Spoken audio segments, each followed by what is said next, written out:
Yo, ini cerita tentang cinta yang salah jalan, tentang kepercayaan yang dihianati.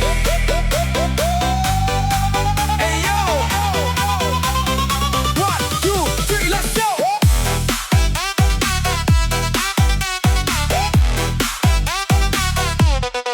Dulu katung baku sayang deng sungguh-sungguh, beta percaya ale sampai hati penuh.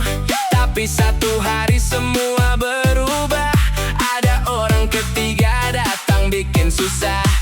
Beta seng sangka bisa jadi begini, cinta yang kuat jadi tinggal mimpi. Katong pun hubungan yang sulama rusak karena permainan rasa. Lelaki pelakor bikin hati ini hancur. Lelaki pelakor datang lalu bikin kacau.